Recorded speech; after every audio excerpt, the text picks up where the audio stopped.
जय माता दी। माता रानी आ रही हैं आपकी दुख, पीड़ा, शंका, कष्ट और सारी परेशानियों को दूर करने।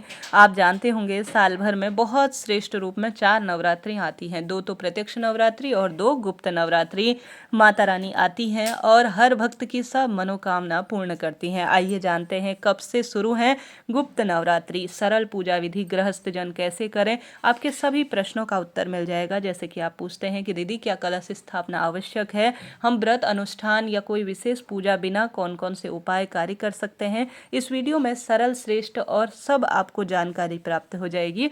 बस आप अंत तक बने रहें। माता रानी को कौन अपना आराध्य मानता है जरूर बताएं। महादेव की अर्धांग है माँ भगवती, उन्हीं की पूजा नवरात्रियों में की जाती है। प्रत्यक्ष नवरात्रि के बारे में तो हम सब जानते हैं, परंतु गुप्त नवरात्रियों प्रत्यक्ष नवरात्रि से भी ज्यादा चमत्कारी होती है, क्योंकि माँ भगवती के गुप्त स्वरूप का पूजन किया जाता है और गुप्त तरीके से माँ की छोटी सी सरल भक्ति भी की जाए तो वह ज्यादा फल और श्रेष्ठ परिणाम देने वाली होती है। माघ महीने का शुभ श्रेष्ठ महीना होता है, जो कि हर कार्य की सिद्धि के लिए जाना गया है और साथ ही उसमें माता रानी घर घर में वास करती हैं, तो सौभाग्य तो बढ़ना ही है। तो इस बात पर आप जरूर से कमेंट्स बॉक्स में जय माता दी लिखिएगा और कोई प्रश्न हो आपके तो आप जरूर पूछें, सर आपको सभी प्रश्नों का उत्तर मिलेगा।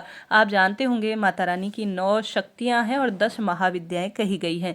9 शक्तियों के बारे में तो हम सभी जानते हैं, इनका भी स्वरूप का ध्यान और पूजन गुप्त नवरात्रि में किया जाता है और साथ ही 10 महाविद्याओं का पूजन गुप्त नवरात्रि में विशेष किया जाता है। साधक जन जो तंत्र मंत्र विद्या के जो है साधक होते हैं वह तो इन गुप्त नवरात्रियों का इंतजार करते ही हैं, परंतु साथ साथ गृहस्थ जन भी गुप्त नवरात्रियों में माता की आराधना का सुंदर सुअवसर प्राप्त कर कर सब कार्य की सिद्धि के लिए सरल सी पूजा करते हैं।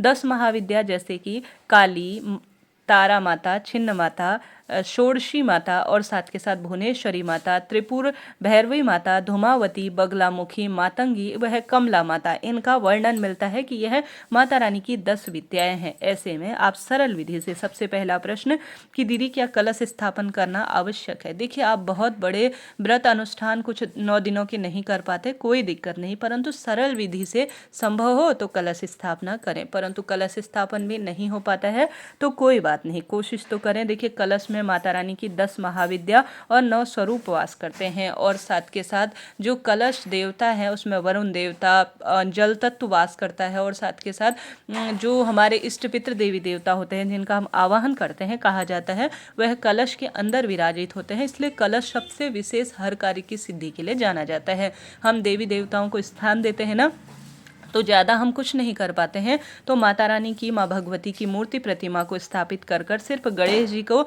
आप रखकर सिर्फ कलश स्थापन कर लेते हैं तो यह भी सबसे श्रेष्ठ माना जाता है।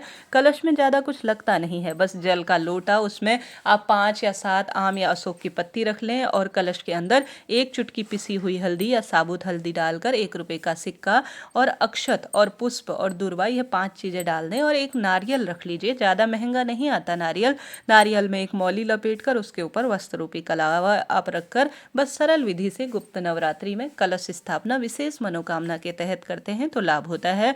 अब दूसरा प्रश्न आता है कि दीदी हम सभी क्या पूरी नवरात्रियों का व्रत करें, क्या आवश्यक है। देखिए पूरा संभव हो तो पूरी नवरात्रि का व्रत करें, बहुत सुंदर परिणाम मिलता है, परंतु आप प्रथम और अंतिम दिन भी व्रत कर लेते हैं तो भी पर्याप्त रहता है। कहा गया है यथाशक्ति तथा भक्ति, आप सरल सी भक्ति करते हैं तो भी शारीरिक, मानसिक, आर्थिक कष्ट बंधनों से मुक्ति मिलती है और आपके सब काम माता रानी की कृपा से सरल भक्ति से भी सिद्ध हो जाते हैं। 2025 में कब है गुप्त नवरात्रि? 19 जनवरी 2026 को गुप्त नवरात्रियां हमें प्राप्त होंगी, अर्थात इसी दिन प्रतिपदा रहेगी। 19 जनवरी 2026 सुबह 1:21 से प्रतिपदा तिथि शुरू होगी और प्रतिपदा तिथि का समापन 20 जनवरी 2026 सुबह 2:14 के आसपास होगी। ऐसे में हम सभी को जो प्रतिपदा के निमित्त अर्थात प्रथम नवरात्रि प्राप्त हो रही है वह 19 जनवरी 2026 को हो रही है और नवरात्रि समाप्त होगी 27 जनवरी 2026। इस दिन